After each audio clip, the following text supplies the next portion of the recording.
En décembre prochain, toute entreprise européenne qui déploie un agent IA en production sera légalement responsable des dégâts qu'il cause, sans faute à prouver. Aujourd'hui, pas un seul assureur ne propose de couverture dédiée. 9 mois, 0 offre. C'est le point de départ de cet épisode. Ici, on relie les signaux techniques, économiques et sociaux pour prendre des décisions utiles avant la bascule. Ce matin, 5 sujets. La partition cloud entre AWS et Azure. La pression sur les éditeurs comme Cursor et Windsurf. La bifurcation entre écosystèmes américains et chinois. Le basculement du modèle SaaS vers la facturation au token. Et ce vide assurantiel européen qui menace les déploiements agents. De l'infrastructure au droit, chaque signal pointe dans la même direction, le terrain bouge sous les pieds des décideurs. Commençons par le sous-sol. AWS et Azure ne se battent plus pour le même terrain. Azure hérite de l'inférence brute, le stateless, les appels API, les requêtes ponctuelles. Pas de mémoire entre les échanges. AWS avec Bedrock Agent Core prend le stateful, la mémoire persistante, l'orchestration longue durée. Imaginez 2 collègues. L'un oublie tout entre chaque conversation. L'autre se souvient de vos dossiers, de vos préférences, de l'historique complet. Azure répond à la volée. AWS accompagne dans la durée. Un agent sans mémoire recommence à 0 à chaque étape. Il ne peut pas gérer un workflow complexe. La différence est structurelle, pas cosmétique. Le partenariat OpenAI-AWS à 150 milliards formalise cette séparation. À cette échelle, ce ne sont plus des contrats. Ce sont des couches géologiques. Elles se solidifient. On ne les déplace plus. Ce n'est pas une alliance commerciale. C'est une fusion de paradigmes. Un point de chronologie important. On attribuait parfois l'innovation agent infrastructure à NVIDIA avec NemoClaw. En réalité, Bedrock Agent Core est en disponibilité générale depuis octobre 2025, 5 mois avant NemoClaw. AWS était premier sur le stateful. La chronologie compte quand on évalue qui mène. Elle compte encore plus quand on investit. Les récits marketing ne remplacent pas les dates de mise en production. On ne choisit plus un hébergeur. On choisit un paradigme d'agent, stateless ou stateful, éphémère ou persistant. Ce choix détermine vos workflows pour 3 à 5 ans. C'est un choix d'architecture, pas de fournisseur. Et c'est un choix qu'il faut faire maintenant, pas après la signature du contrat annuel. Pour les équipes Ops et SRE, la conséquence est immédiate. Un profil monocloud perd en valeur. La double compétence Azure plus AWS devient le minimum requis. Les architectes biparadigmes vont se raréfier. Ils coûteront plus cher. C'est un signal RH autant qu'un signal technique. Et Google Cloud dans tout ça? Absent, ni dans le stateless spécialisé, ni dans le stateful agent. Google a les modèles, Google a l'infrastructure. Mais Google n'a pas choisi de camp. Dans un marché qui se partitionne, ne pas choisir, c'est être choisi par les autres. C'est se retrouver dans l'angle mort des décisions d'achat. Quand les couches basses se spécialisent, les surcouches se compriment. C'est un pattern classique en infrastructure. On l'a vu avec les CDN, avec le stockage objet. Regardons ce qui se passe un étage au-dessus. Et c'est précisément cette spécialisation qui rend la vie difficile aux éditeurs intermédiaires. Le 13 mars, on décrivait le syndrome du locataire. Ces entreprises qui bâtissent au-dessus des modèles fondateurs. Elles dépendent du propriétaire de l'immeuble.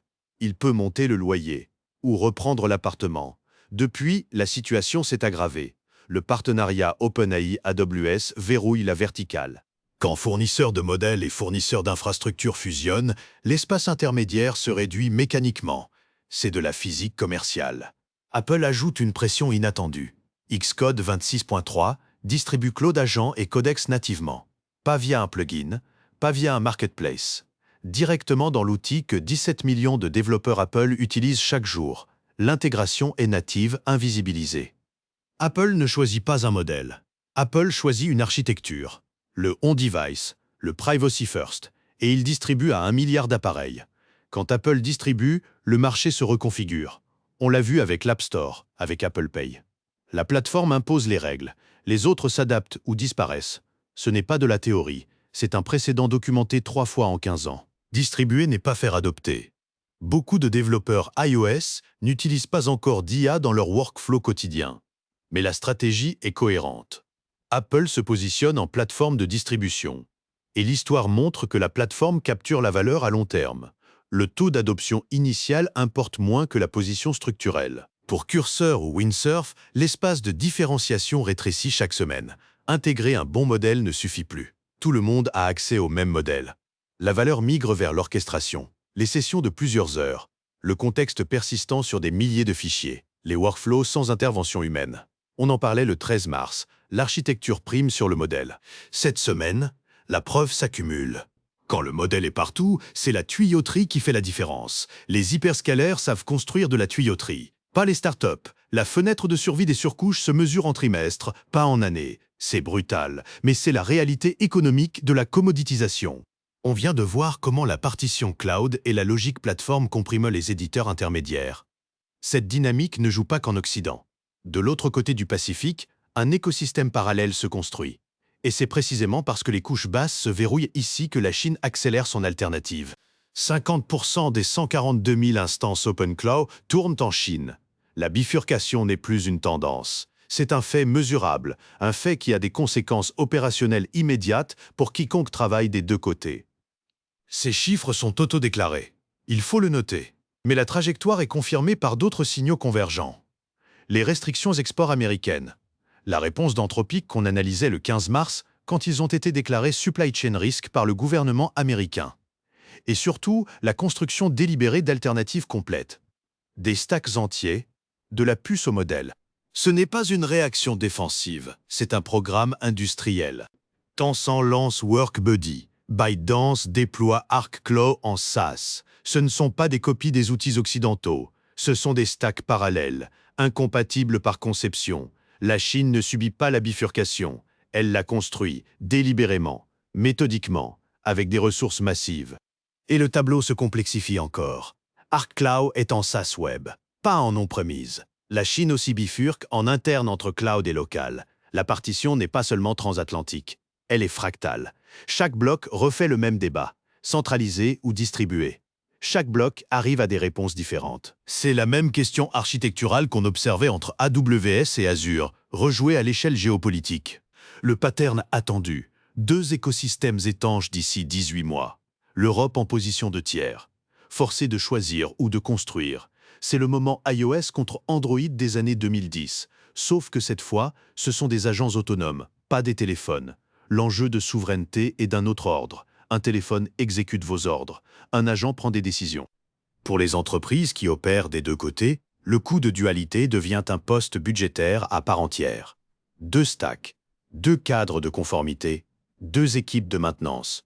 Les multinationales doivent chiffrer ce surcoût maintenant. Pas dans 6 mois quand les contrats seront signés. On vient de couvrir la partition géographique et architecturale. Une 3e fracture est en cours, plus silencieuse. Peut-être plus profonde, le modèle économique lui-même, ce qui nous amène directement à la question que tout directeur financier va devoir se poser cette année. Jensen Huang a une formule. Chaque entreprise SaaS deviendra une entreprise GaaS, Generative AI as a Service. 4 lettres. Un changement complet de modèle économique. Derrière le slogan, il y a une logique implacable. La Token Factory remplace le data center. On ne paie plus par utilisateur, on paie par token consommé. Le siège fixe cède la place au compteur variable, comme passer d'un forfait téléphonique illimité à la facturation à la seconde. Vous ne payez que ce que vous consommez. Ça semble rationnel, les conséquences sont vertigineuses. Le 18 mars, on notait que Microsoft facture Copilot à 99 $ par siège par mois. Du pricing classique, prévisible. Les directeurs financiers adorent la prévisibilité. Ils construisent leur budget dessus. Ce pricing est transitoire. Il tient parce que personne ne sait encore mesurer sa consommation token par workflow. C'est un flou temporaire. Quand l'outil de mesure existera, et il existera, le siège disparaît. Et avec lui, la prévisibilité des revenus côté éditeur. C'est un risque majeur pour les valorisations SaaS basées sur le revenu récurrent. Le ARR, la métrique sacrée de la tech, devient fragile. Les marges SaaS classiques tournent entre 70 et 80%. En token metering, entre 30 et 40, divisé par 2. La différence entre un business de logiciel et un business d'infrastructure. Les multiples de valorisation changent, les investisseurs changent, les compétences requises dans les équipes changent. C'est toute l'économie du secteur qui se réécrit. Le danger de marge arrive avant le danger de revenu. C'est contre-intuitif. On peut perdre la moitié de sa rentabilité en gardant tous ses clients. plus insidieux qu'une perte de part de marché, plus difficile à détecter dans les tableaux de bord classiques qui mesurent le chiffre d'affaires, pas la marge par unité de valeur livrée. Le discours GAS de Wang contredit le pricing par siège de Microsoft. Deux visions coexistent, soit Microsoft retarde l'inévitable pour protéger ses marges actuelles, soit le marché enterprise résiste au compteur par manque d'outils de mesure. Les deux lectures tiennent. On n'a pas les données pour trancher aujourd'hui. Mais cette tension est la question économique centrale de 2026. Quiconque la résout en premier prend un avantage décisif.